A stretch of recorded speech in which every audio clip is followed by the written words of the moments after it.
we're not stuck with the brains that we have, even when it comes to addictions and mental illnesses. Like, we're not stuck with that brain. Like, it literally can be changed given the right kind of environment.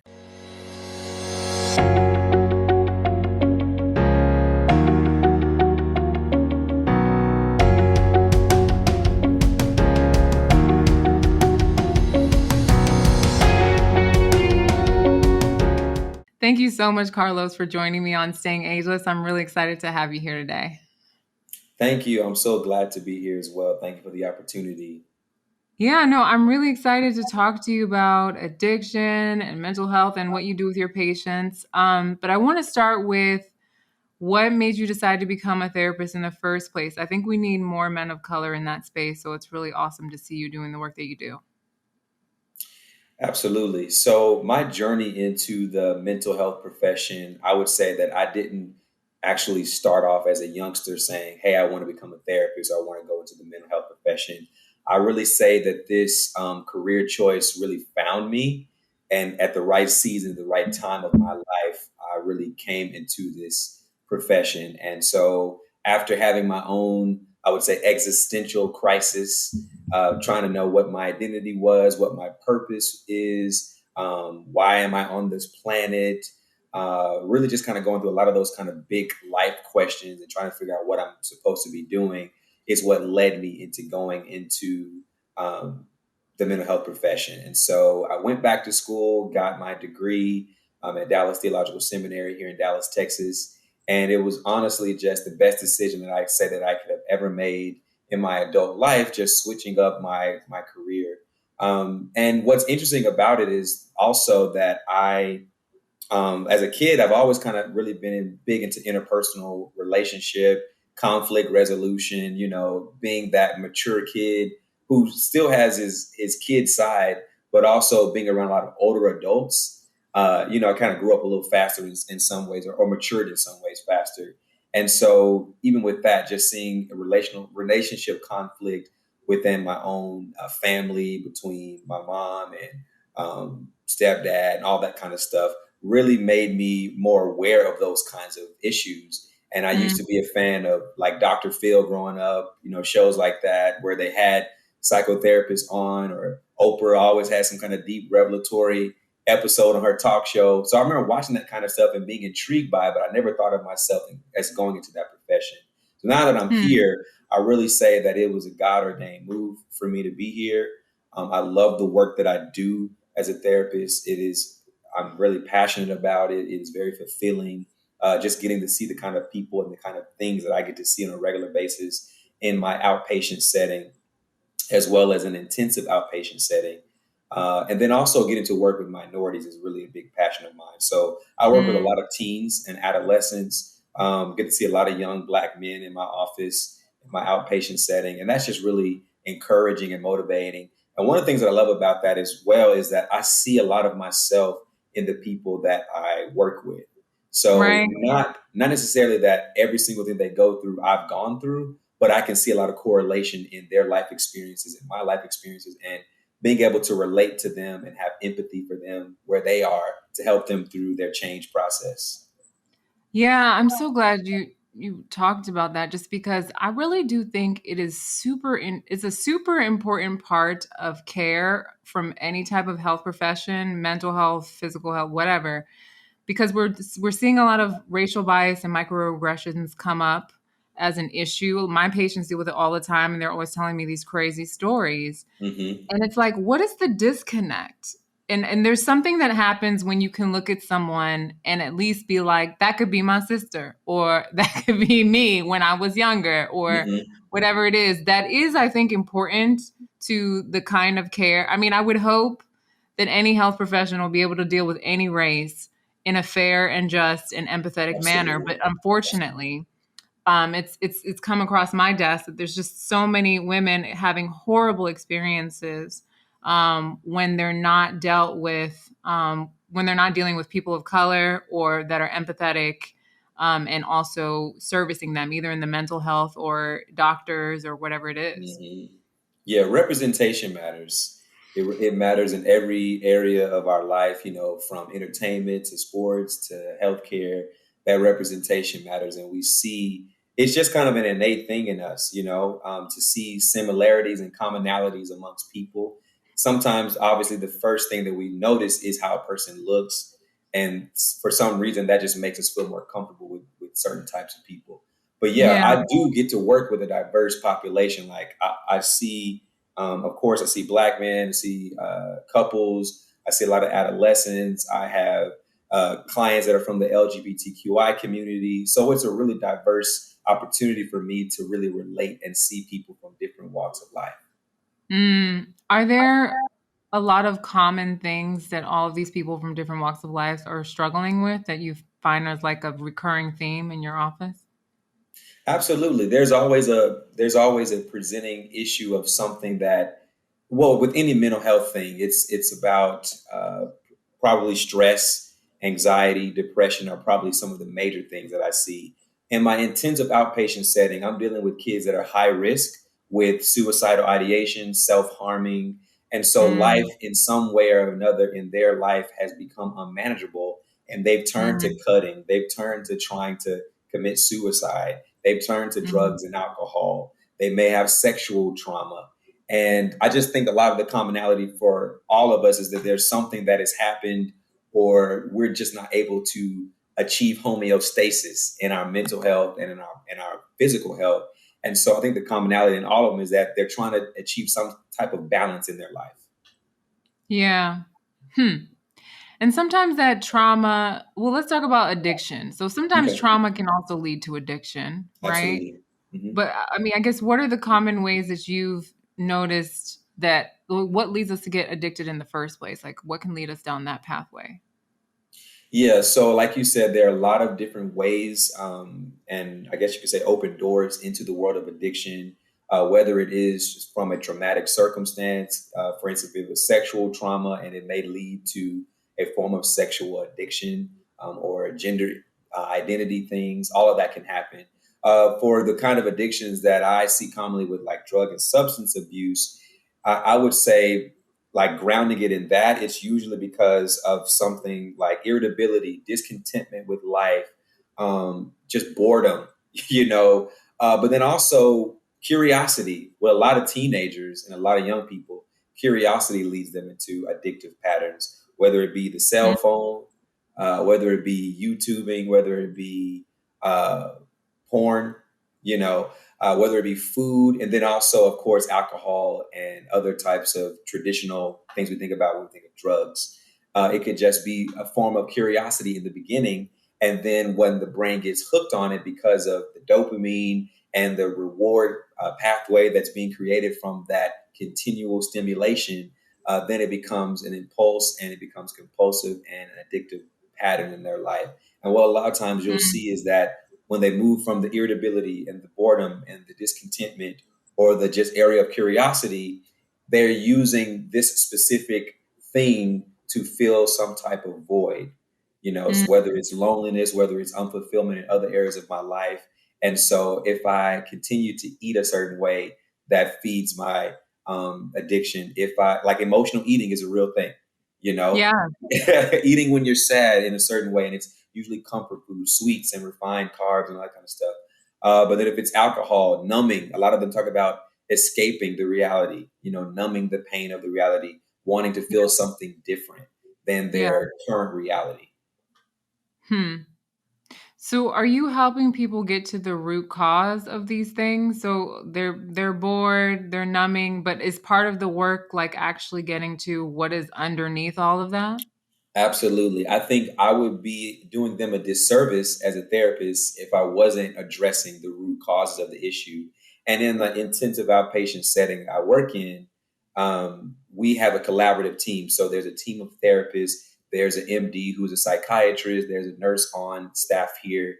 And we're always in treatment team discussing like what things are coming up. So from the therapist perspective, I'm definitely like my job is to really uncover some of those challenges they're having, root causes, really addressing those traumas, really addressing what's underneath the reason behind these thoughts that we're having or cutting, etc. Mhm. The psychiatry comes in, when we think about the medicine and the medicinal side of things, just to kind of help them regulate. You know, if they Right. are outside of their um, daily, if they're not able to function in reality of daily life, sometimes we'll go into the medical space with introducing certain types of drugs and all that. Now, me personally, because I'm really holistic in my therapy outlook, you know, Mm-hmm. I would say I don't want to push meds on people, although that's a part of, you know, the work that I do in one of my jobs.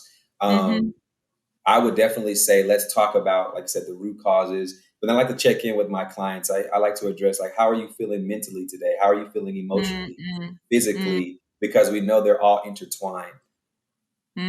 Yeah, no, totally. That's something that I really wish was talked about more, and that I wish that more people with mental health issues also saw a holistic nutritionist or practitioner, functional medicine doctor, somebody who might be able to assess nutritional deficiencies, because on my end, I'm seeing tons of anxiety that's coming from magnesium deficiency.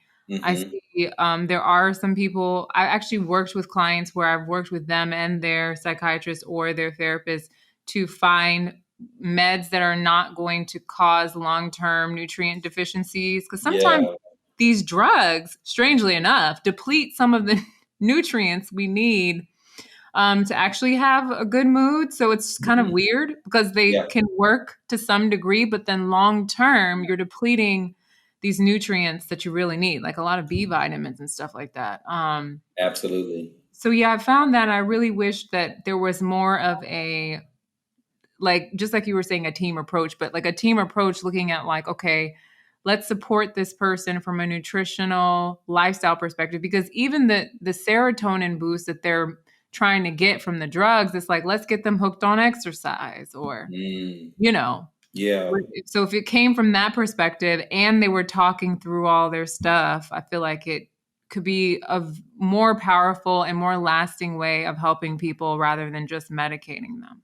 Absolutely, absolutely. And we become so dependent upon medicine and pills and the quick fix that the holistic approach to life is kind of foreign to a lot of people. And I noticed that when Mhm. I talk to folks in my outpatient setting, they're just like, I had a client yesterday who was literally like, he didn't really put two and two together how food can affect your mood and Mm, how exercise and things like that, if you're having imbalance in the physical part of your life, it can most definitely affect the mental part of your life. You know, so for we sure. always check in and say, how much are you sleeping? What are your sleep habits like? What's your sleep hygiene like? A lot of Yeah. these things can have a profound effect on our mental state. Yes, no, for sure. And we've talked a lot about on this podcast about the gut brain connection and like the massive connection between our gut and, and these mental health issues. So, what would you say are some steps that someone can take if they're trying to break addiction? Because I feel like we're all like, okay, it's possible to get addicted. We know that's true. But what do we do? Because when you're in it, it feels like a can't stop for a lot of people, especially once they've created that habit loop. It just keeps happening and happening and happening again. Yeah, so the first thing obviously is acknowledging there is a problem. And Mm, there's this thing we call the stages of change, really, this really popular model within the addictions world. But the stages of change. So if a person is moving from a pre contemplative state to a contemplative state of understanding, okay, there might be an issue here, but then they're bringing it to their consciousness and saying, okay, there is an issue, then their likelihood of moving through the stages of change from just making some preparations for it to quality action steps to maintenance of those changes, then mhm, you'll see progress and success on the other end. So once we brought it into our consciousness, now it's the preparation phase. So there's always, you know, with all of my patients, I implement SMART goals. How do you want to move through in our course of treatment? How do you want to move through and have some specific, measurable, achievable, relevant, and timely goals in order to get on the other side of this addiction? And so mm, that's also when we do SMART goals, that's identifying some actual coping skills. Because right now, the skills that you are using to get through life are maladaptive, which mm, means they're negative, they're bad, and they lead to negative consequences, right? So let's mhm, develop mhm, some other coping skills. What are other things that you can incorporate in daily life? Is it Is it taking walks? Is it exercising? Is it journaling? Is it meditation? Is it yoga? We're Hmm. talking about nutrition here. So, what are your eating habits like? All these kinds of things can help with see, because what you have to do is with the addictive pattern, with the addictive coping skill, you have to find a replacement. That's literally what's happening. You have to find an adequate coping skill and replacement for the addictive behavior. Yes. I'm so glad you said that because I'm a behavioral change coach. So I focus on what is the need that this behavior is fulfilling, and how do I Right, then find an adequate replacement? Because you can replace things, and then fools will be at KFC and Chick-fil-A the next right, day, and because right, I haven't right. found the right replacement. Right, exactly. Yeah, Yeah, and so with that, with the preparation, so once you've moved from preparation, then it's time to move into action. And when we move into the action phase, that's where I'm checking in with you. I'm asking you, how are you keeping up with this goal? How is it serving you? Do we need to make revisions to make it more achievable? Because if you say I'm gonna go cold turkey and there's gonna be no more challenges ever, that's probably a chance for relapsing, right? And right. so relapse is a very real thing, but don't get stuck in relapse. Don't get stuck in the oops, I did it again kind of phase. I fell into this once again. Like once we've done that, if it does move into that, we have to pick up and keep moving. And then when we move from action, it's the area of maintenance that's really important. But also, in the addictions world, this is just my personal conviction. A lot of people identify as being their addiction. I do kind of have Mhm, an issue with that. Like, I'm an addict and mm, they've been mhm, in recovery for 20 years. That's mm, just my personal idea. Like, I don't want to say I want to identify with my addiction. However, I will say that I understand why they do so. Is because they're saying that there's always this one of the terms that's used in addictions talk is there's an allergy, there's um, a bent towards this sickness, this mental sickness is how they put it with addiction. mm, And there's mm, always an opportunity to go back into those old habits. And that is very mm, true. But it's all about a mind shift. It's all about a mm, perspective shift. And I would say when it gets to the maintenance section, it's keeping up those daily tasks that you're doing to stay on the other side of the addiction, but also doing that identity work as well. Where are you drawing yeah. your self worth from? Where are you drawing your self acceptance? Your self esteem? What is your purpose? All of these kinds of questions, like I said earlier, for me, I was having an existential crisis. Once I was able to figure out exactly what my purpose and life calling is, it makes it a lot easier for your actions to fall in line with where you're headed. A lot of times, when you feel like you have no direction, then all your actions are inconsistent. Hmm. Yeah, no, good stuff. Good stuff. I totally agree with not identifying with your whatever it is. I try to get people to not be like I have cancer, just call it the cancer or whatever Hmm. it is. And that's Hmm. because I want there to be a separation because but the thing that's really tricky with addiction is I think that in the saying that I'm an addict or whatever, they're also finally acknowledging that there's a problem where Yeah. before they were ignoring it and kind of like pushing Right. it under the rug. So it's a really tricky balance, I think, because I think after you acknowledge it, there does have to be this thing where you do have to create a bridge, like a new identity that now takes you away from that to this is my new space. I'm no longer Absolutely. identifying with that at all. Absolutely.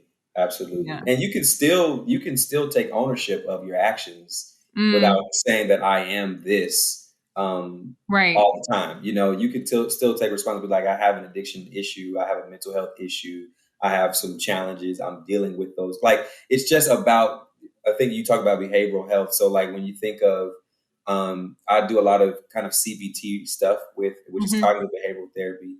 And so when we're talking about thought patterns. We're talking about negative thought patterns that we have, and we're talking about reframing those thought patterns. You do have to acknowledge I do have like a chronic issue with these negative thought patterns about myself, Mm, like mm, how I mm, think about myself, negative self talk, negative mm, self loathing, low self esteem, kinds of thoughts that kind of come in our head on a daily basis.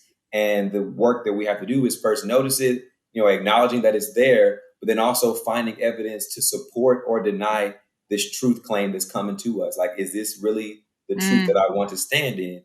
And if I mm, can find evidence to not support it, then I'm going to reframe it into something else for a different type of thought pattern. And do you find that that works longer term? Like if you're trying to renew someone's mind, the reframing process, does that really stick? Because I feel like some people almost feel like they're, like when people say affirmations, but they really Hmm. don't mean it. Hmm. They're like, Yeah, I am abundant. Meanwhile, they're, you know what I mean? They're broke. absolutely, absolutely. Yeah. So, and I also tell people about that as well. It's like if you have this recurring thought, even after you've had a new affirmation or something, it doesn't mean that it's not true. It's the Mm, work that happens in the brain is it's literally like building a muscle. You know, when you mm, first, mm. if you haven't been lifting weights ever, and you go into the gym and you lift some 10-pound weights for the first time, do a few reps of that, a few sets of that, it's not automatically you're going to be looking like Arnold Schwarzenegger after your first day in the gym. And it's Yeah, like no, literally with this activity, it's a mental muscle that you have to exercise long term. So we talk about the long haul with that as yeah. well. No, I love that. That makes sense to me because I've also had really awesome conversations and we have in my practice a rapid transformational therapist. So basically she's like a microwave. Like she like gets people's subconscious thoughts and then they're automatically like, you know what I mean? But Hmm. if you're going in the traditional route, I think you have to like repeat it, repeat it, repeat it until Hmm. because I know that the subconscious mind Is definitely Yeah, responds to repetition. absolutely, Mm, absolutely. That's amazing. And our minds and just how we're wired, it's just amazing. How if you do that, I've read a few books by some psychiatrists that I like, well, neuroscientists. Dr. Daniel Amen. I don't know if you've ever heard of him, but oh, yes, Amen Clinics. yeah, Amen Clinic. Yes, His love. books really changed the way that I thought about the brain. Yes. Change Your Brain, Change Your Life, and then The End of Mental Illness are two of the books that I've read. And just like literally the way he talks and discusses the brain, saying that we're not stuck with the brains that we have, even when it comes to Mm, addictions mm. and mental illnesses. Like we're not stuck with that brain. Like it literally can be changed given the right kind of environment and input. Ooh, that's good. You know? That's good. I'm gonna have to check those books out. All Mhm. right. This has been amazing. So where can people find you online and where can they, if they want to work with you, how do they find you as well? Yeah, so you can find me on Instagram at Mr. So Mr. dot K-L-Y-O-N-S, Mr. dot K Lyons. That is my personal Instagram page and where I share a lot of my mental and holistic health advocacy stuff, as well as I have a YouTube channel, Karlos Lyons YouTube, where I talk about food and nutrition are two of my major things and topics on there. But also I do some mental health work there as well. I would love to still get you on my YouTube. So we're going to make that Yeah. happen real, real soon. Okay. Yeah. But then in addition to that, as far as like booking a session with me in my outpatient, I work at Lifeology Oak Cliff in Dallas, which is in the Bishop Arts area. If someone's from the Dallas area, they may know where that is. And so you can email me at Carlos, so that's Karlosl at wefixbrains.com. Or you can go to my Psychology Today profile and just search for me under the Find a Therapist tab. Just put in Carlos K. Lyons and you'll find me there. Awesome. Thank you so much, Carlos. This was an awesome conversation. I really appreciate your time. Absolutely. And thank you so much again for having me.